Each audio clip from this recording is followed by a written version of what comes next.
The U.S. Navy is the largest and most advanced fleet in the world, possessing a vast fleet of military hardware ranging anywhere from giant aircraft carriers that strike terror in the heart of the enemy by their sheer size to silent stealth drones. In today's video, we're going to explore the reason behind why the U.S. Navy is so powerful and why no government would dare risk trespassing on the waters of the land of the free. The U.S. Navy has the largest number of ships of any of the world's naval forces. Furthermore, the U.S. has a wide variety of different missions and an enormous area of responsibility. No other naval force boasts such a global influence as the U.S. Navy, which regularly conducts operations in the Pacific, Atlantic, and Indian Oceans, as well as in the Mediterranean Sea, the Persian Gulf, and even the Horn of Africa. Additionally, U.S. Navy vessels carry out missions in the Asian and European regions. Today's fleet consists of more than 300 vessels.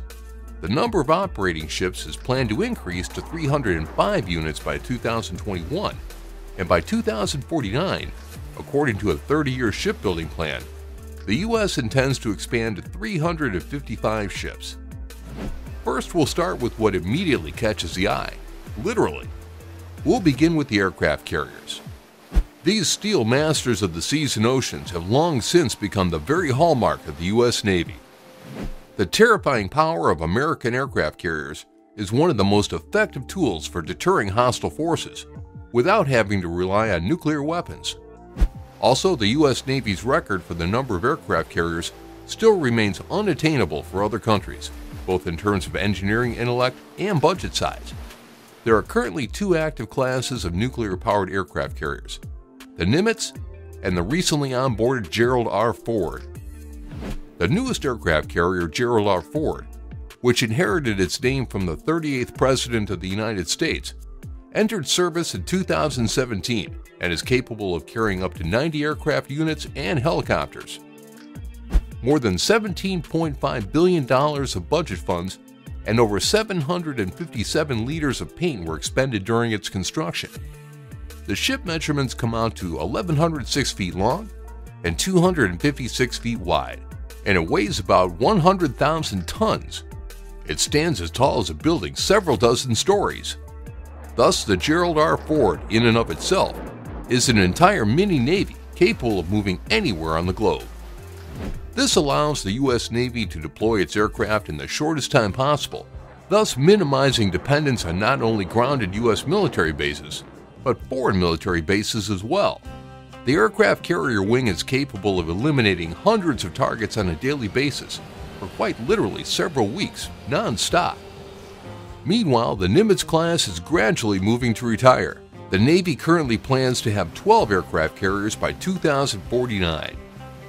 Given the fact that today the United States has 11 of the total 21 aircraft carriers in service with armed forces around the world, their naval advantage in the future will only become even more apparent. The Gerald R. Ford can carry the latest F-35, F/A-18E, and F/A-18F Super Hornets, E-2D Advanced Hawkeye fighters, and also the EA-18G Growler electronic warfare aircraft, which just so happens to be the next item on our list.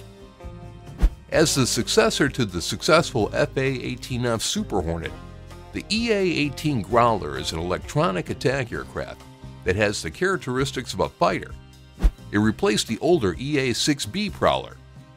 As a matter of fact, the Growler is a two-seat Super Hornet with virtually identical characteristics, save for the removed M61 internal cannon, which was swapped out for the AN/ALQ-227 communication suppression system instead. Additionally, the aircraft is equipped with AN/ALQ-99 radar signal suppression units, which makes it one of the most effective tools against enemy communication systems.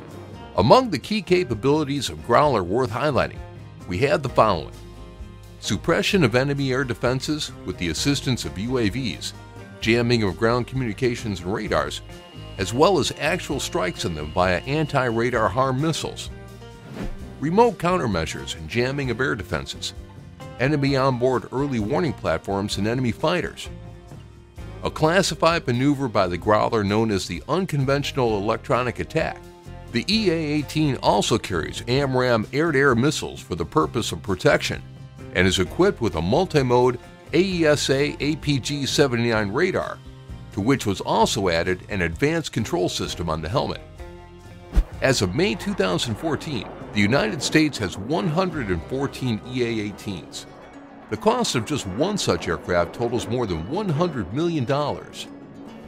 And from the air, we will now dive deep and straight underwater, where we find the Virginia-class attack submarine. This submarine, coming in at 377 feet long, 34 feet in diameter, and 7,800 tons of water displacement, is undoubtedly the best fourth-generation multi-purpose submarine in the U.S. Since the Seawolf-class submarines turned out to be far too expensive, approximately $4.4 billion per unit to be exact, the Virginia model becomes the Los Angeles-class's replacement. These were actually successful to such a degree that in the 20 years of production, the U.S. Navy has already received 21 such submarines. In total, the project has 30 submarines projected, which will be distributed over 5 blocks. One of them, SSN 795, will be launched this year, in parallel to its predecessor, SSN 794. Each Virginia-class vessel is armed with 12 vertical launchers made for Tomahawk missiles. These are further complemented by 4 533mm torpedo tubes capable of launching Mk-48 ADCAP homing torpedoes, mines, and also underwater unmanned vehicles. The Virginia-class is also equipped with special cameras for divers and can carry the SEAL mini-submarines. While capable of going offense, they also serve as functional observation platforms with a full range of sonars, lamps, sail and chin sonars, as well as ESM and optoelectric sensors for immediate detection of enemy signals. All this information is instantly conveyed to other units of the Navy, located both on the water and in the air. In addition to the Virginia-class, the Ohio-class submarines are another cause for concern for the enemies of the United States. The latter came in the form of 4 SSGN submarines: Ohio, Michigan, Florida, and Georgia. As a result of the CHB-2 treaty, the U.S. Navy provided 4 additional hulls for ballistic missile submarines. After forking over around $4 billion for their refitting, the fleet received a class of submarines armed with 154 Tomahawk cruise missiles, 7 in each silo. At the same time, the 2 mines closest to the wheelhouse are equipped with airlock chambers, to which mini-submarines ASDS or DDS modules are docked to ensure the exit of combat swimmers. As part of special operations, the vessel can accommodate up to 66 individuals, be it Marines or SEALs, and in the case of short-term missions, this number can be increased to 102. Prior to its modernization, the submarine could carry 24 D-5 Trident ballistic missiles with a nuclear warhead. These have since been replaced by the Block 3 Tomahawk and the Block 4 Tomahawk. Block 3Cs carry a conventional 1,000-pound warhead with a 1,000-mile range, while Block 3D have a payload of 166 cluster bombs and an 800-mile range. All these missiles have multiple navigation methods and are capable of targeting with an internal navigation system, TERCOM, DS-MAC, and standard GPS. As for Block 4E, each missile also gains the ability to perform reconnaissance, estimate damage, assist bombs in delivering critical hits to enemy targets, and even redirect them to another target. Furthermore, this version of the Tomahawk is several times cheaper than others, which makes it not only effective, but also extremely favorable. It's now time to emerge from the depths. After all, the legendary class of destroyers, Arleigh Burke, named after the no less legendary admiral of World War II, awaits us on the surface. These vessels are the crown jewel of the U.S. Navy and some of the most well-balanced and efficient ships in the world. A total of 89 such ships are set to be produced, 68 of which are already in active service with the Navy, and 6 more are being built. At the moment, these ships account for 1/5 of the entire U.S. Navy. The core of the Arleigh Burke's combat power is the Aegis system, which is responsible for the guidance of anti-aircraft missiles fired at approaching targets. It is also capable of coordinating the defensive actions of the entire naval surface group and firing at hostile targets over great distances, utilizing data from the E-2D Hawkeye aircraft, which form a part of the aircraft carrier's overall wing. Among the arsenal possessed by this class of ships, it's worth noting the evolved Sea Sparrow air defense missiles, designed to eliminate targets at short and medium distances. The SM-2 and SM-6 missiles allow them to easily deal with long-range air targets. In addition to this, the ship has SM-3 missiles to destroy ballistic missiles. So that enemy submarines will be of no concern, the ships are also equipped with the AN-SQQ-89BIUS, with a towed AN-SQR-19 GAS and an AN-SQS-53 in-hull GAS. The ships are outfitted with 6 Mk-46 anti-submarine torpedoes, and the MH-60R helicopters only enhance the anti-submarine capabilities, although hangars for them are only seen on later versions of the Arleigh Burke models. The obvious disadvantage of this class was its weak anti-ship characteristics, 8 near-obsolete Harpoon missiles.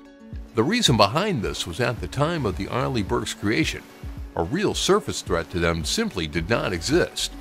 Although today specialists at Lockheed Martin are already engaged in developing future anti-ship missiles for the fleet, including for the Arleigh Burke. But from the conventional weapons point of view, the ships are truly exemplary. They boast a bow 5-inch 127mm cannon, capable of conducting anti-ship and coastal bombardment and even performing a limited air defense function. A 25mm cannon, 4 50 caliber machine guns, which were installed following the suicide attack on the USS Cole in 1999, and a Phalanx 1B melee weapon in order to eliminate incoming missiles and repel attacks from enemy helicopters, UAVs, and small boats. Arleigh Burke-class vessels were commissioned back in 1991, and according to the U.S. Secretary of the Navy in 2008, their service will extend upwards of 40 years. However, additional funding for said plans to extend the service life of these ships was never actually included in the U.S. Navy's fiscal 2008-2009 budget request. The last but not least reason behind why any aggression towards the U.S. Navy is doomed to failure is the active testing of combat lasers on various ships. Back in 2014, a directed energy weapon, LAWS, was successfully tested on the USS Ponce, an Austin-class amphibious transport dock. Afterwards, it was decommissioned in 2017.